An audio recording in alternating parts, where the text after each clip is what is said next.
All right.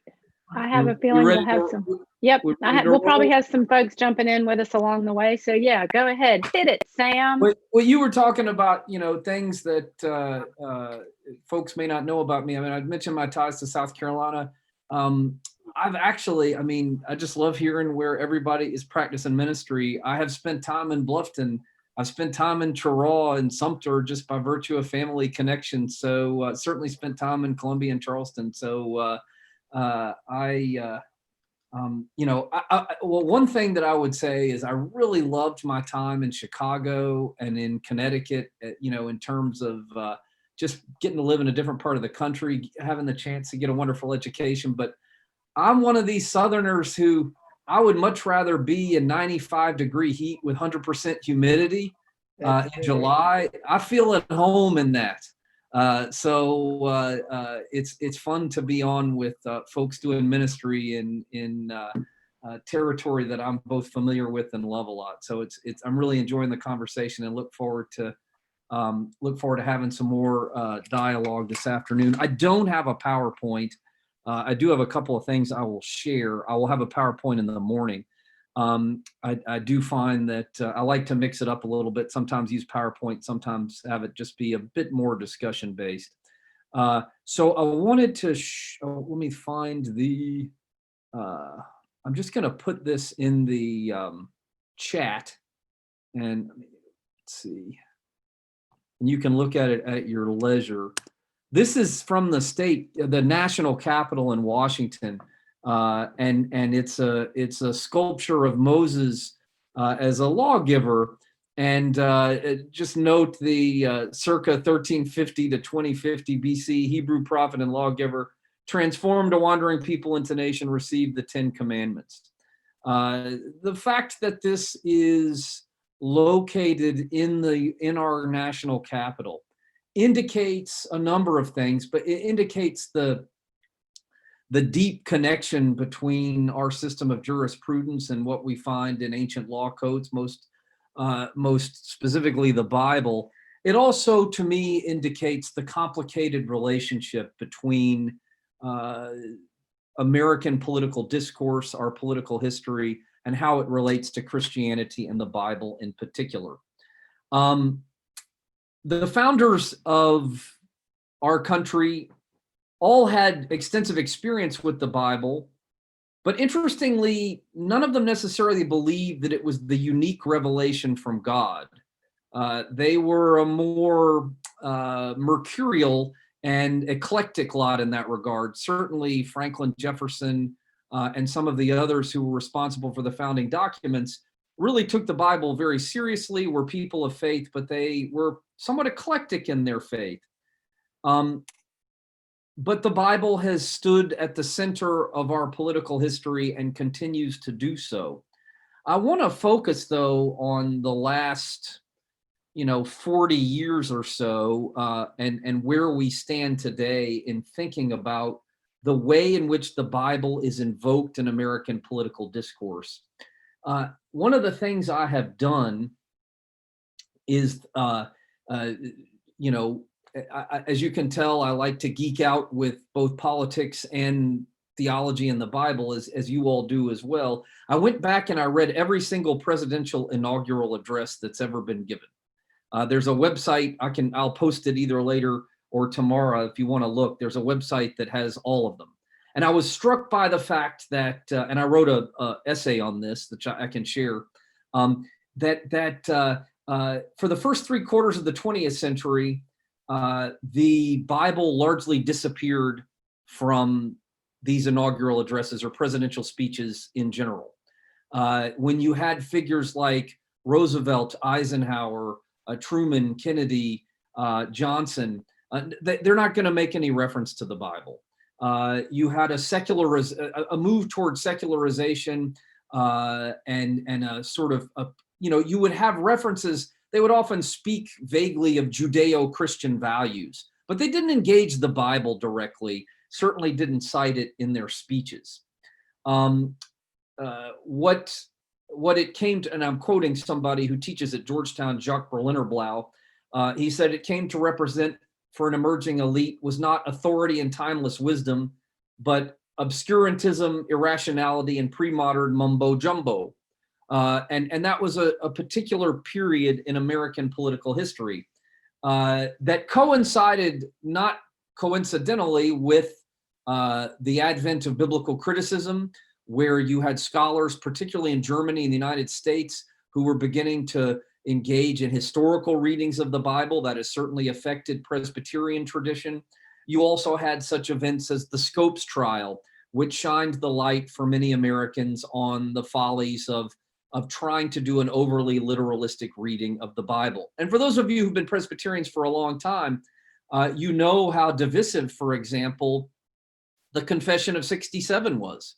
And the fact that it tried to look at the Bible from a more historical perspective, and that was a really divisive piece. And there are a couple of folks on who were Columbia grads. You may remember a mentor of mine and probably some of yours, Shirley Guthrie, wrote a Confession of 76 that was not adopted by the Presbyterian Church. And among the reasons it wasn't adopted was because it really began to look at the Bible not just through a confessional, but also through a historical lens. So this has always been a complicated and controversial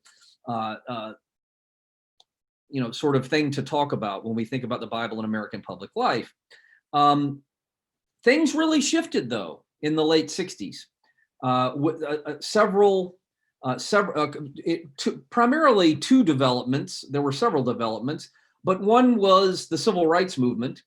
And we've already looked at some of Dr. King's speeches, most notably Letter from a Birmingham Jail. We talked about Andrew Young. We've talked about the fact that you had social change being enacted by ministers who were turning to the Bible as their primary source of guidance. The second thing that really changed the paradigm was the rise of what we often refer to as the religious right.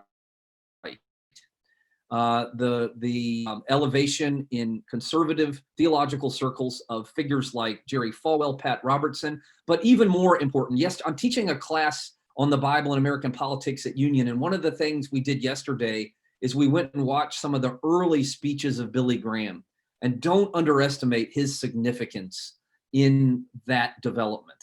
I certainly remember his revivals when I was a kid, but he was later on in his career.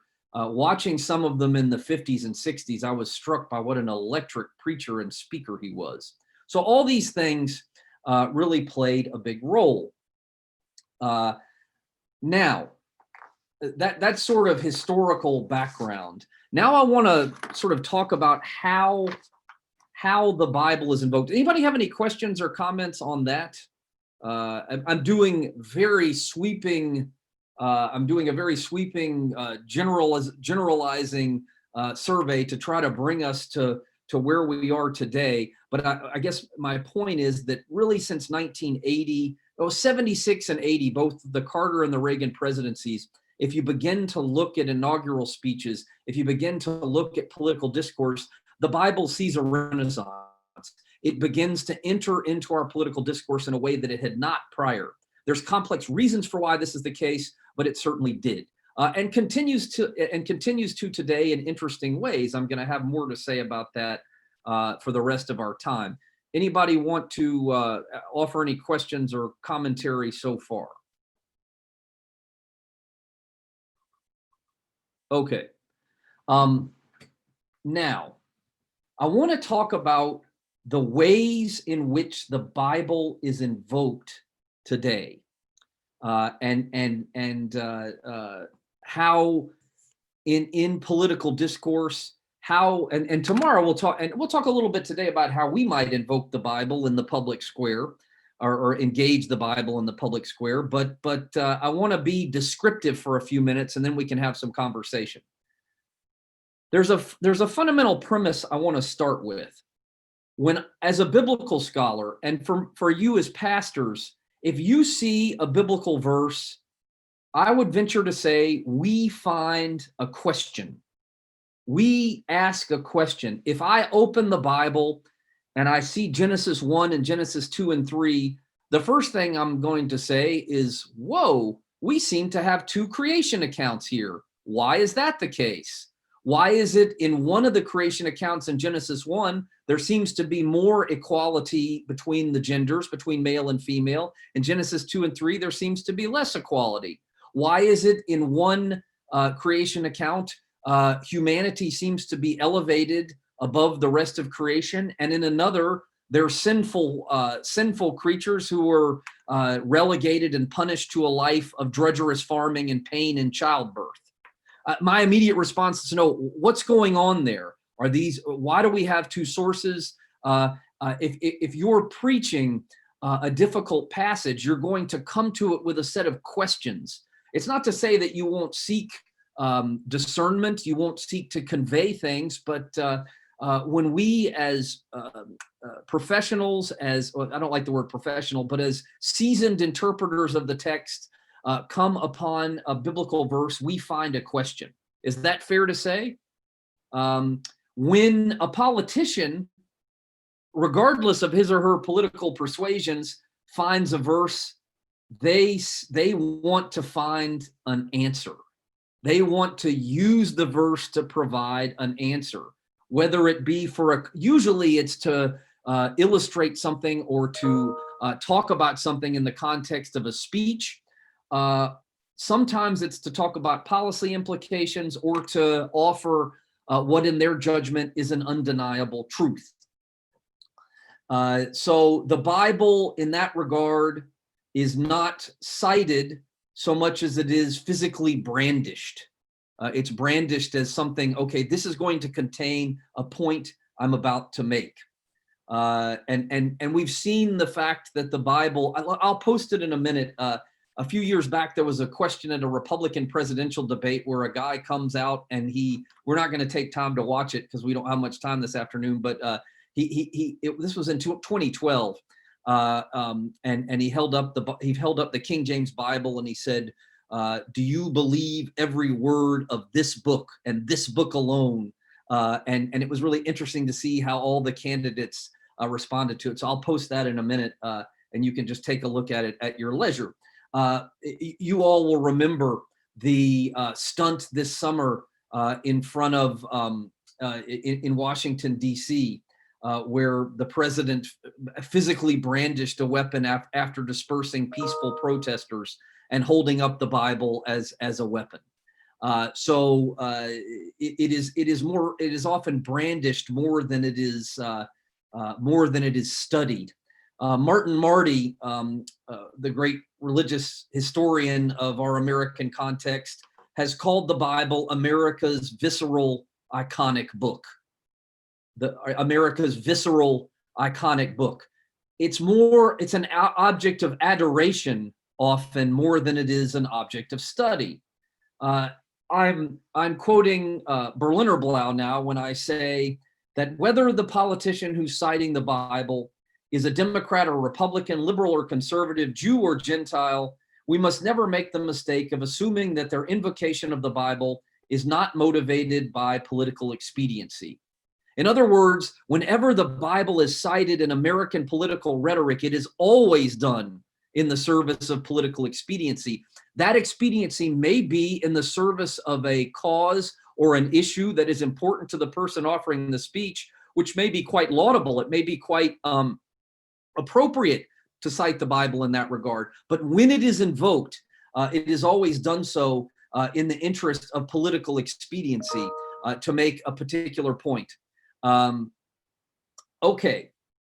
Now I want to sort of discuss, and I want to have some discussion about this. I want to discuss sort of four ways and four aspects of the way the Bible seems to be cited in American political discourse, and then we can have some discussion about it. So one question is whether the Bible is ever utilized, is it merely utilized rhetorically, or is it ever utilized in the service of making policy decisions? In other words, have we ever seen examples, at least in recent history, where an elected official turned to the Bible or consulted with a minister and through that consultation made a particular policy decision? almost always it is used rhetorically and not to make a policy decision. There are some exceptions to this, or there's some arguable exceptions to this, and I'll highlight a couple. George W. Bush's decision, there's a really good new book that I would recommend to you about George W. Bush's decision to go to war in Iraq. And it's written by a guy named, I don't remember exactly the name, but let me type the guy's name.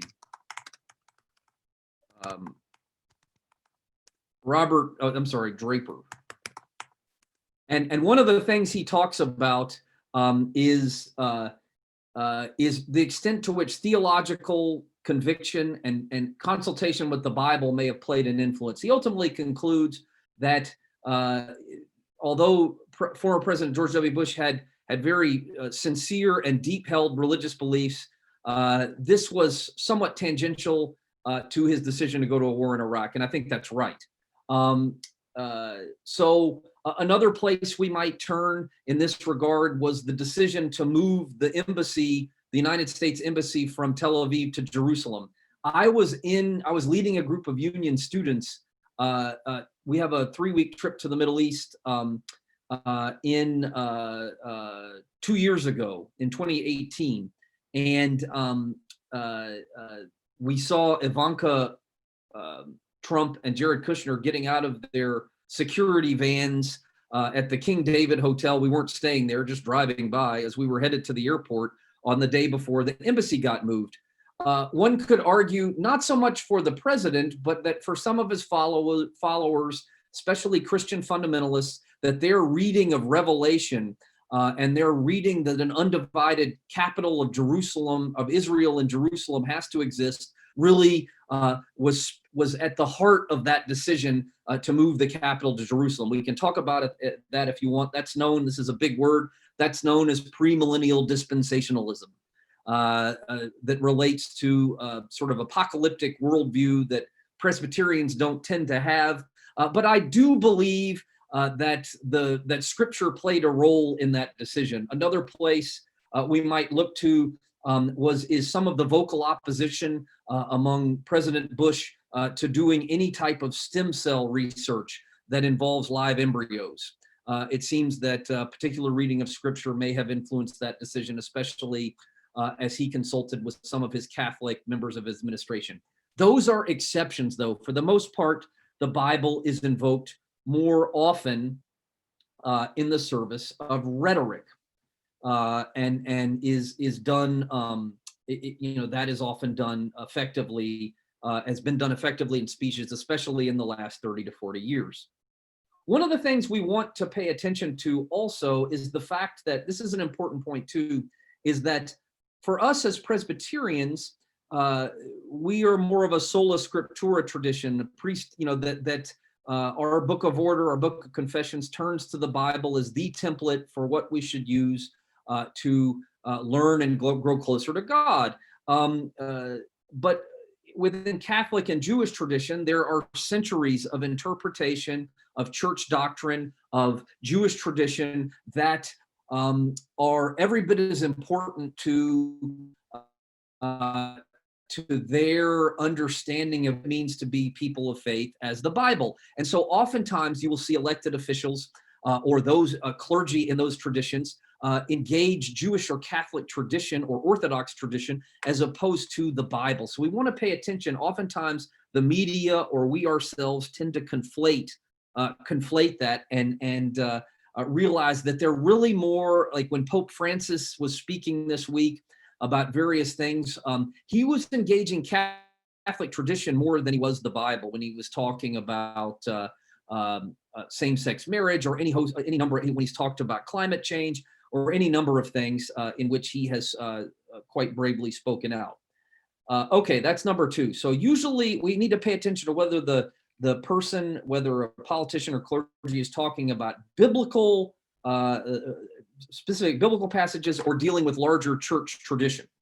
The third point is a technical one, and this is something that I think we also want to note, that most of the time the Bible is invoked in American political discourse. We find what I call a policy of cite and run. Cite and run. You say something, you cite the passage, you find the message, you find what the, there's oftentimes biblical passages mean more than one thing, but usually when the Bible is invoked in American politics, the message is cited by the speaker, and then that speaker moves on very, very, very quickly without pausing to exegete or talk about the verse in any sustained way. Oftentimes, this is done without even referring to the biblical book itself. Let me give you a couple of examples. Usually today, you will find the politician will say, as scripture tells us, or as the apostle reminds us. At the Republican convention a few years ago, Marco Rubio invoked Luke 12:48. He said, we are special, referring to the United States, because we have always understood the scriptural admonition that for everyone to whom much is given, from him much more will be required. He was referring to the United States' tendency to come together during a time of tragedy. He neither cited Luke, he didn't talk about what the context of that passage was, as we might in a sermon, but he just referred to, we have always understood the scriptural admonition. This is savvy politics because it allows those who would be believers and who would know that passage very well to know what Senator Rubio was talking about, but it doesn't dwell on it so that those who are uncomfortable with that or who don't know or don't care don't have to be made to feel uncomfortable. The same is true. George W. Bush was a master at this. In his speeches in the wake of Hurricane Katrina, he said, "Well done, good and faithful servants," of course, referring to Matthew 25. But he didn't cite Matthew 25. He didn't say, as we read in the gospel or anything like that. And again, those who would know the passage would be able to understand what the president was saying, and those who don't would not. Now, President Obama also did this quite effectively. I mentioned again, this is just my personal opinion, that two of his greatest speeches, one was the one in Charleston in the midst of the tragic shooting at Mother Emanuel. The other one where I just think he really caught the moment, one of the most tragic moments we've had in American history, is the speech he made after the Newtown shooting in Connecticut. If you will remember the speech he made on Sunday night, which incidentally, or not coincidentally, was the speech, and I've got several things. Debbie, I'm just going to have to email you all these links when I'm done, so everybody can take a look at it, because I don't want to stop the discussion. So I will send you a link to his texts. So he cites scripture more in that passage than any other speech in his entire presidency. He talks about Paul's language about earthly tents and how the children had moved into the heavenly realm. But he says, as the Apostle Paul reminds us, cited the passage from Corinthians and then moved on without really engaging in the type of exegesis we might in a sermon. And then he cites, I can't remember what the other passage was again, but did so in a way that made his point beautifully, but then moved on. Okay, the fourth, I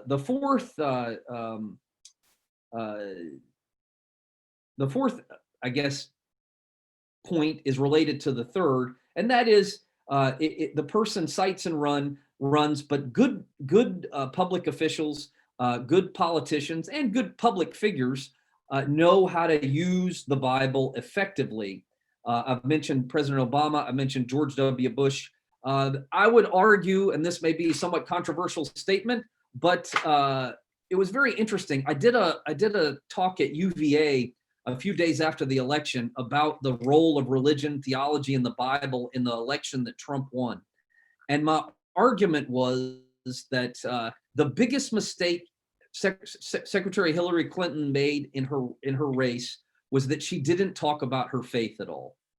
A huge part of who she was and is can be traced to her Methodist upbringing, the importance of scripture in her life, the fact that her reading of the Bible led her to go work for the Children's Defense Fund. And her consultant said the Democratic Party is moving in a decidedly secular direction. Younger people, many younger people, not all, don't want to hear you talk about your faith. You can talk about equality, but you shouldn't talk about your faith. And she listened to that.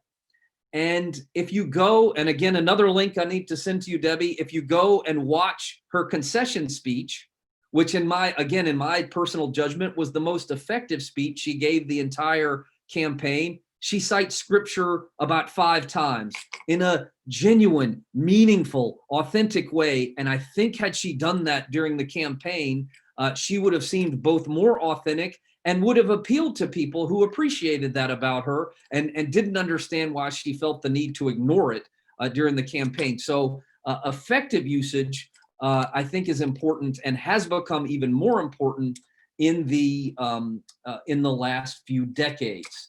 All right, let's see.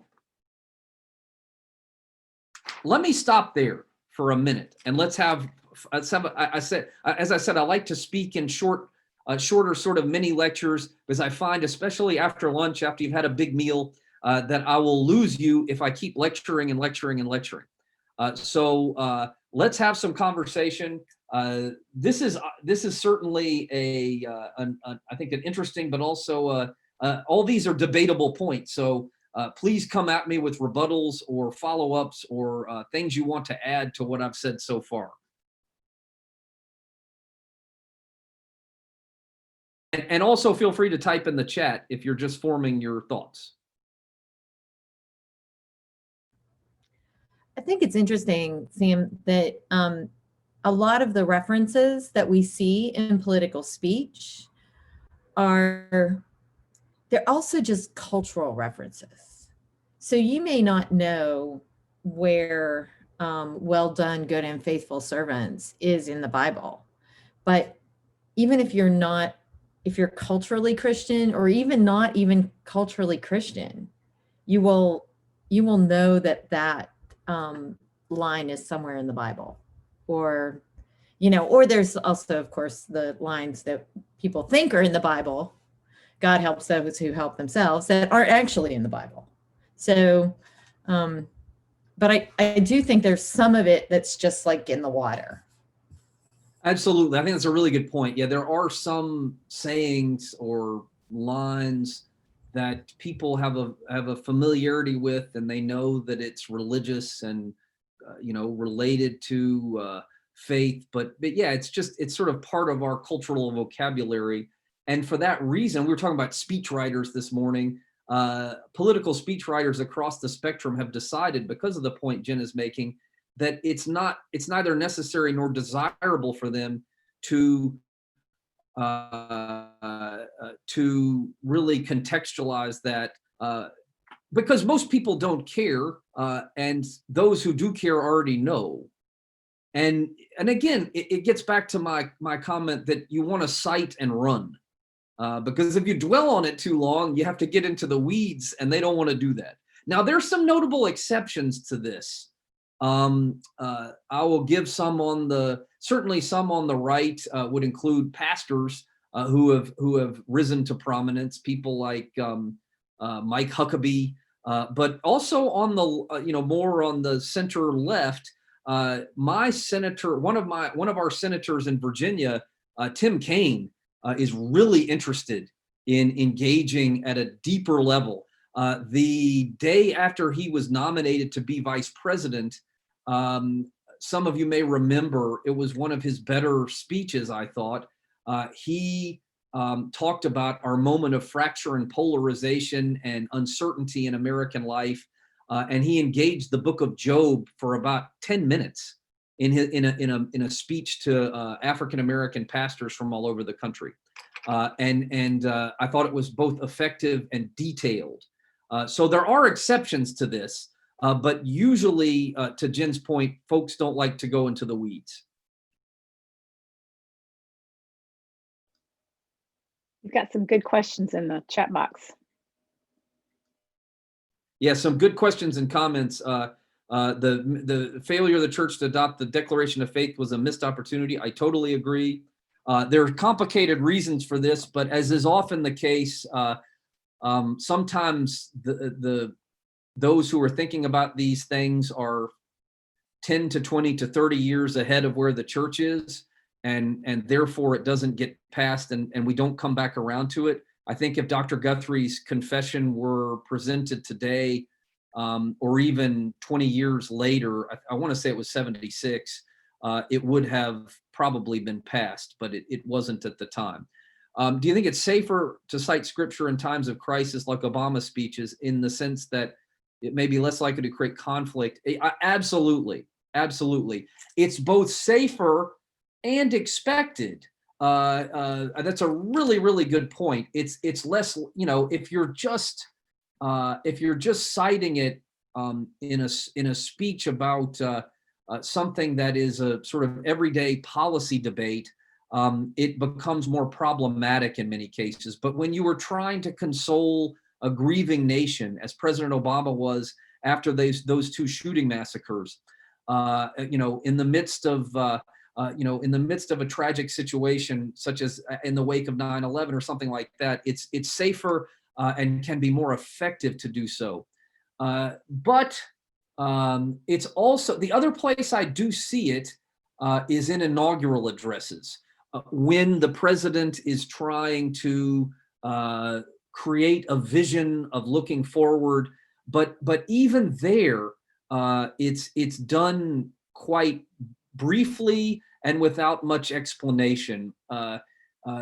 In reading the speeches, the first time, President Carter was somewhat of an exception. He really looked to the prophets of Amos. We talked about Amos this morning, Amos, Micah, and others to speak to his vision for justice. He cites the prophets a bit more than the average speaker. And then George W. Bush did certainly more than Reagan, Clinton, and the first President Bush. But it would tend to be brief. But yeah, absolutely, during tragedy is significant. I think that's right. If we go back to if we come back to the Jeremiah Wright episode, that really put President Obama in a delicate spot, as he at first tried to defend his participation in the church, and then once more of the video came out, he began to in some ways disassociate from that. There was some fascinating discussions that were taking place in the midst of all that about about some of the traditions in African American theology, and where Jeremiah Wright fits in that. But the president, as the election drew near, I think his team realized that they needed to quit talking about it, and so they did.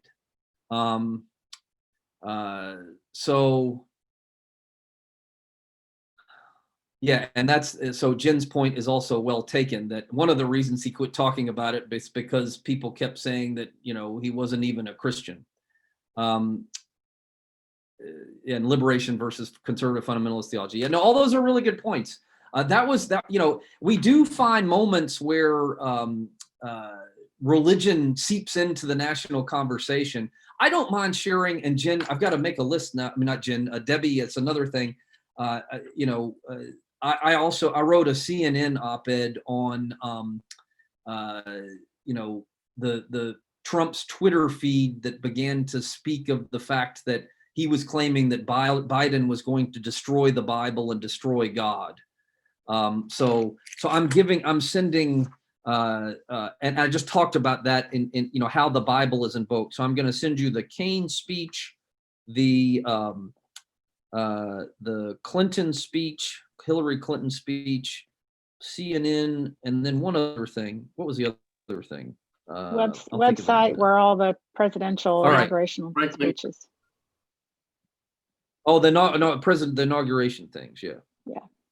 Yeah, like Franklin Graham said, Biden might go to hell for opposing Trump, running against Trump. Yeah, there's been. Well, yeah, I was going to talk about that too. If we got to it, I want to. Yeah, so I'll get to Franklin Graham in just a minute, because we do need to talk about that as well. Look, any other questions? I can transition to that, but I want to see if there's any other questions on sort of these 4 ways in which the Bible is invoked in speech. Yeah, the King Cyrus point is interesting. King Cyrus, for just as a reminder, was the Persian king who allowed the Jews to return from exile and actually gave Ezra and Nehemiah permission to rebuild the temple. And so he is invoked, and again, he is invoked to those who understand who he was. That connection was actually, as best as I can tell, was first done by Benjamin Netanyahu and picked up by some of the president's domestic supporters to sort of say, this is, this is especially the move in the embassy, but also the president's support for Israel as a means of, you have to remember there that he's not so much appealing to the Jewish community in the United States, although he is, especially the Orthodox community, as he is to those in the evangelical community who have a belief, a sort of literal belief in the second coming that we refer to as premillennial dispensationalists. That Jesus is going to return, the rapture is going to occur, and that in order for that to occur, Jerusalem needs to be the undivided capital of a Jewish Israel. And so, I've talked to a lot of Israeli friends about this, and they sort of say, well, this is one of the more odd political alliances that has occurred, but there is a connection, both financial and political, between some conservative evangelicals and Israelis on this point, at least some Israelis, certainly not all. So politics and biblical interpretation often make strange bedfellows, and this Cyrus connection is often in that regard. Okay, I wanted to talk. Who just made the point about? Was it Steve or somebody just made the point about Franklin Graham?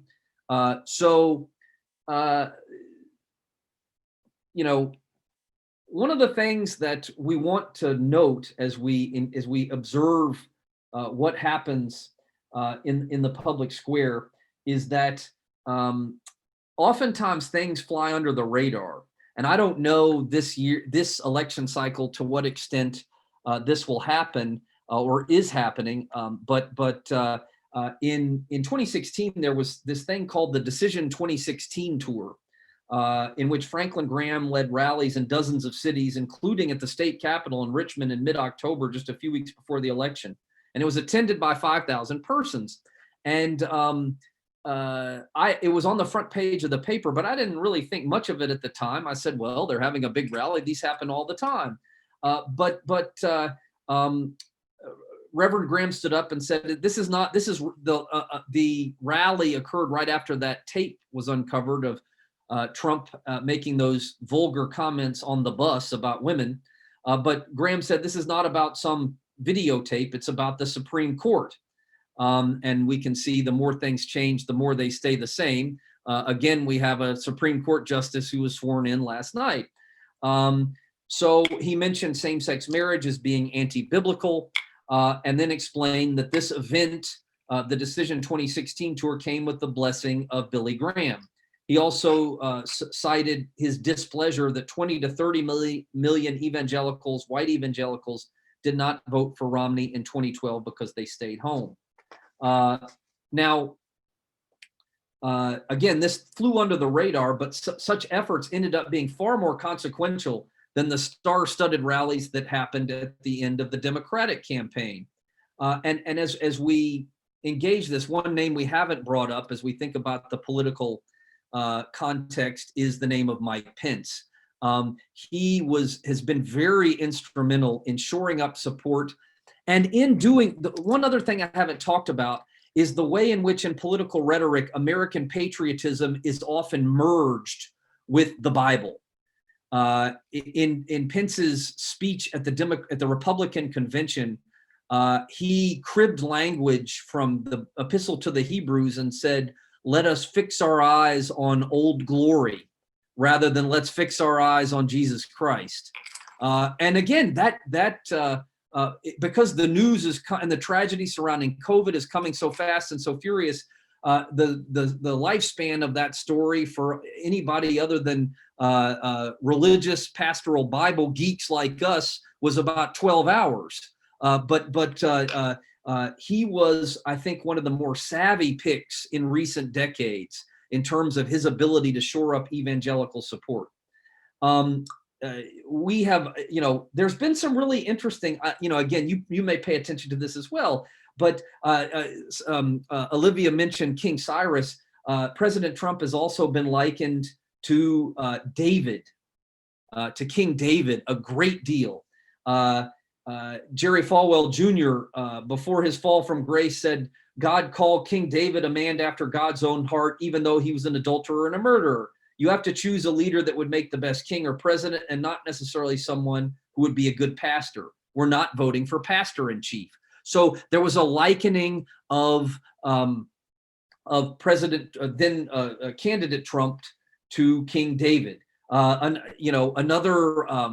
Another figure who has been invoked rather interestingly is comparing the president to Samson, the great warrior who fought the Philistines and stood up for the Israelites.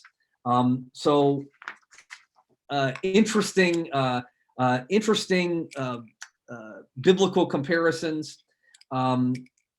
So all of these efforts were highly consequential in 2016. We will see if they will be consequential next week. In 2016, 81% of white conservative evangelicals, who incidentally constitute 26% of the nation's electorate, cast their ballot for the person we're talking about. Just exactly why this is the case is one of the more interesting developments in American politics. I was lecturing to my class yesterday, and I noted that in 1980, 67% of white evangelicals voted for Reagan. That number swung up to 81% in 2016. It will be interesting to see. I would venture to say it'll be higher next week, probably the mid to high 80s. And it'll be interesting to see how it affects your Senate race in South Carolina, how that huge number will influence these various Senate races. So all of that is to say that these biblical references by Reverend Graham and others have been influential and instrumental in President Trump's success. And one of the primary places this has taken place is on Twitter, which I've not followed all that closely, but in recent years I have, because that's where a lot of this conversation is occurring and where a lot of the biblical references are occurring. If you're interested in this and you are on Twitter, one place I recommend you going, I'd mentioned Senator Rubio. Every morning, just about, he will post a verse from Scripture without explanation. And the firestorm that usually it's to make a not so subtle point about something happening in the news that day that would support or undergird his position. And you see just a firestorm, hundreds of comments of, pastors, theologians, biblical scholars, conservative, liberal, and non-believers alike weighing in. And I spend about 10 minutes on it every day, just sort of thinking, wow, it's just so interesting how people react to what, Martin Marty refers to as America's visceral, iconic book. The question about Franklin Graham led me to want to remember this Decision 2016 tour. Let me stop again, and there's more I could say, but and more I want to say, but let's pause again and see if anybody has any comments or questions on that.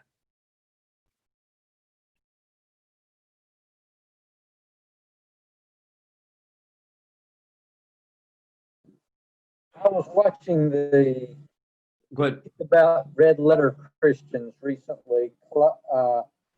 Shane Claiborne and a number of evangelical Christians were actually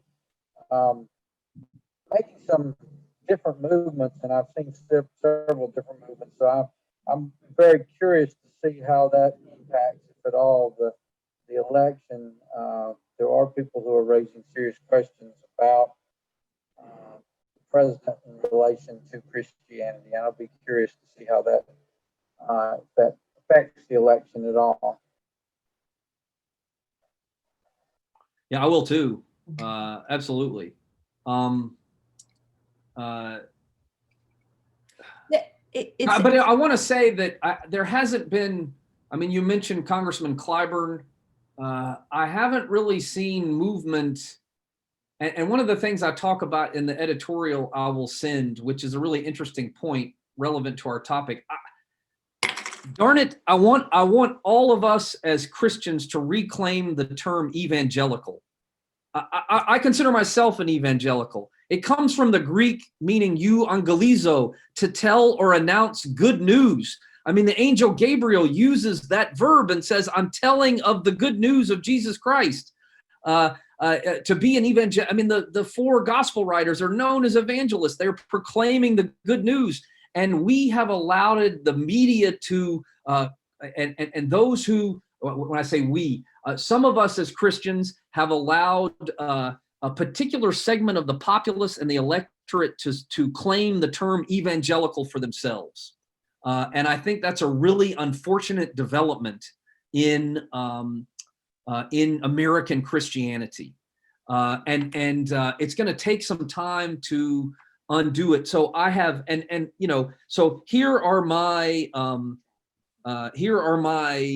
three alternative suggestions, because I think one can be a progressive evangelical and should be a progressive evangelical. I think one can be a middle of the road political evangelical and should be so. So here are my three suggestions. You know, and you can tell me what you think. One, we could refer to white conservative Christians in place of evangelicals. We could refer, one term that I've thought of is, could we simply use the term Trump Christians? I don't know if that would work. Or we could return to the, previously we used the term religious right. Maybe we could return to that designation. But I really do think using evangelical as a catchphrase for those Trump supporters who consider themselves Christian is doing a disservice to the whole range of Christian practice as it occurs in the United States. I think all believers need to reclaim the term evangelical because that, I mean, if we look at Matthew 28:19, that's one of our fundamental charges as people of faith. And I don't think we should lose sight of that. All right. Any responses to that? Well, this is Olivia. I think it has, for me, I see it, not only do we need to reclaim it, evangelicals become a judgmental term politically. It's a them or us type thing. And there needs to be that understanding of what that word means. You're right. I agree with that 100%. And you know, I mean, I look at what Trump did when he went to Liberty. We were living in Virginia then, and did the 2 Corinthians garbage and talk. My son lives in Lynchburg, and he said he's talked at graduation and talked more about football than he did about anything else that year.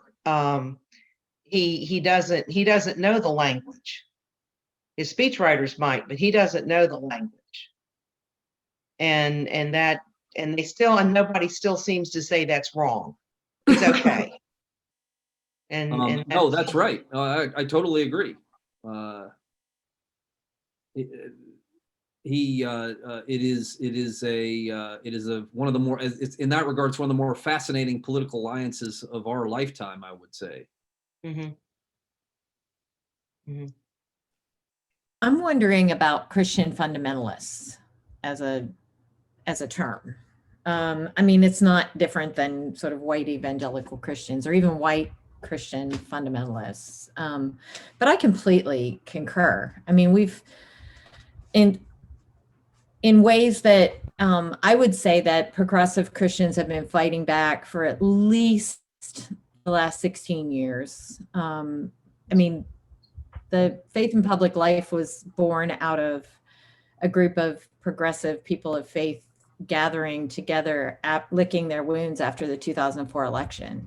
So, and really saying where were the Christian voices in the midst of that election, and we were there, but we weren't there. And so it was like, how do you get to the media to pay attention to the fact that there's more than one kind of Christian? Absolutely. Or more than one kind of people of faith. Absolutely. And I think, Jen, that's compounded by the fact that there are loud voices in the center left movements or spheres that would argue that it's time to move to a post-Christian context. And whether they're agnostic, whether they're nuns, however we want to describe it. So there is less religiosity in the democratic progressive orbits than there is on the right. And that is leading some politicians and leaders to be reticent about engaging in faith language, engaging the Bible at all. And I've mentioned some examples. So I would say that's an additional challenge. Sam, I just want to say that I think the scary thing for me at this point, and again, I went to a seminary that was started out of professors that were fired. So it goes back to 91 and going to conferences where I was one of 4 out of 4,000 that were at a new liberal seminary, and just felt the seething hate when we were asked to stand in this auditorium of 4,000 people in within spitting distance of Liberty in Roanoke. But anyway, I think the frightening thing for me today is the lack of any desire for discourse at all.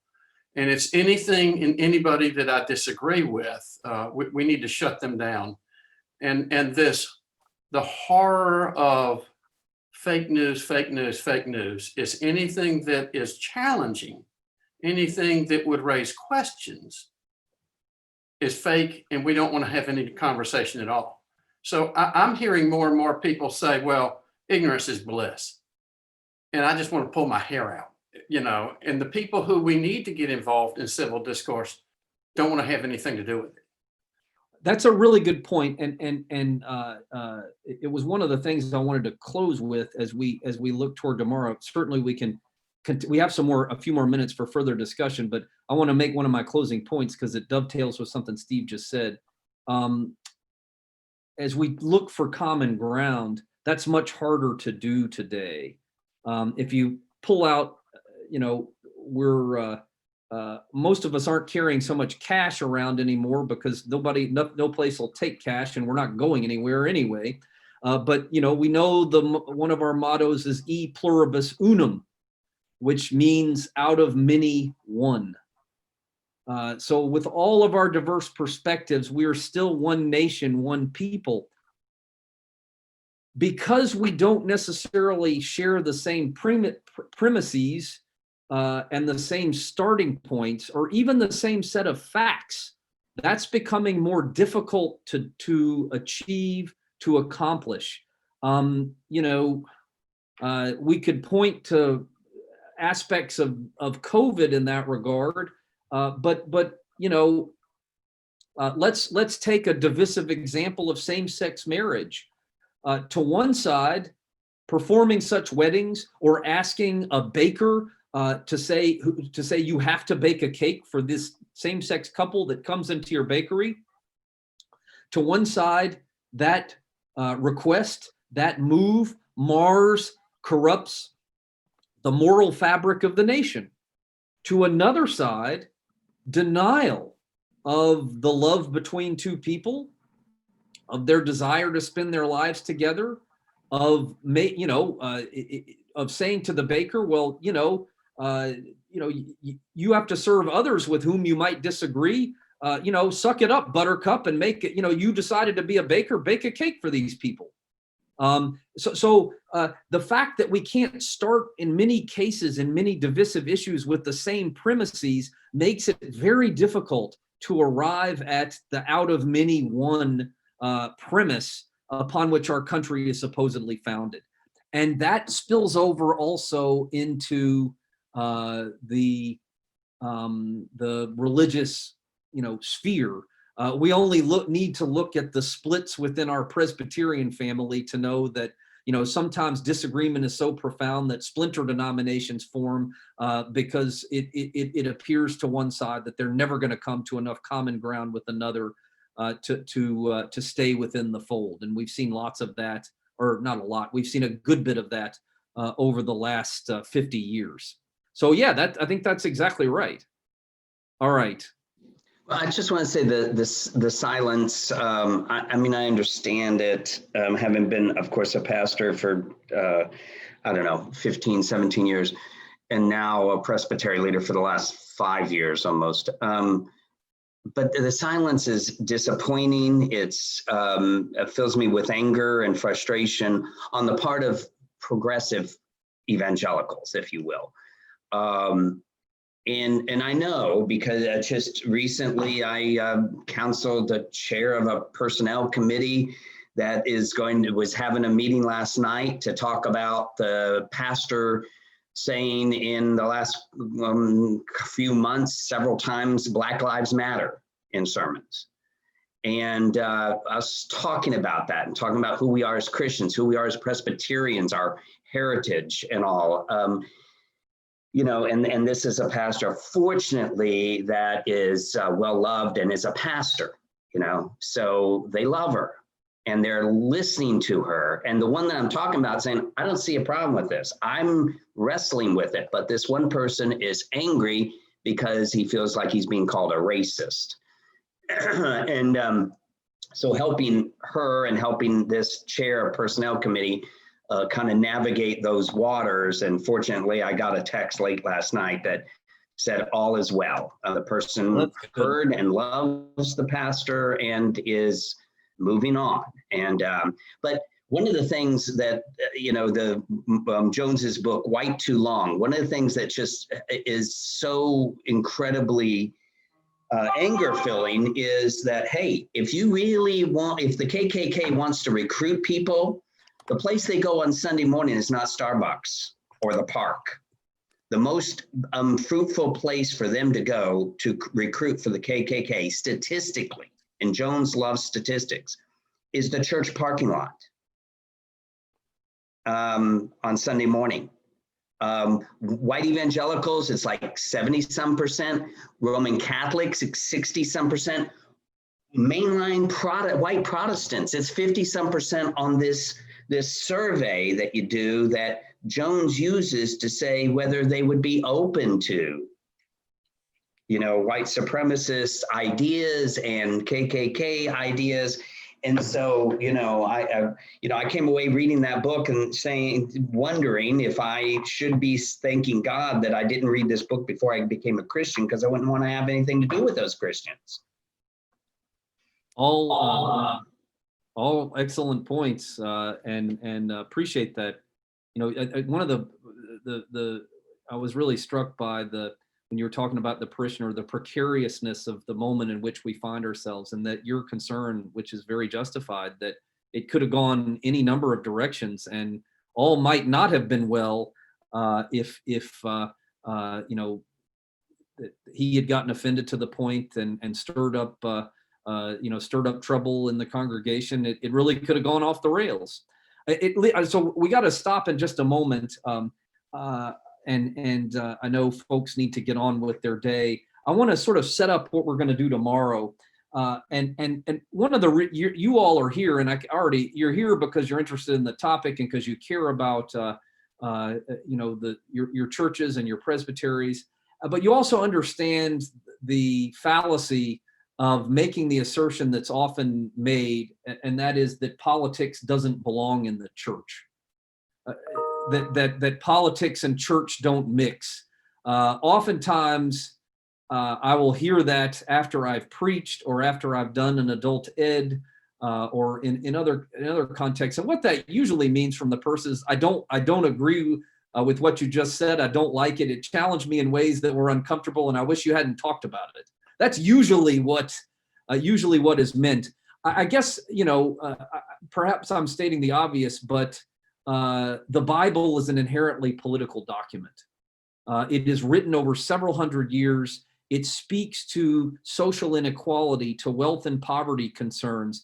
It addresses our human tendency to sin and the ways in which that can play out in the political sphere. From the Sermon on the Mount, we looked at Proverbs, to Amos, to a book we don't look at enough in this context, and that's Deuteronomy, which really tries to look out for everyone, including those who are most vulnerable in a society. The Bible is inherently a political text.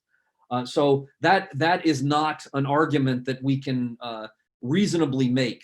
But the fact remains, a lot of pastors want to run the other way when the subject of politics enters the sanctuary, because this can divide congregations and put pastors in a precarious situation.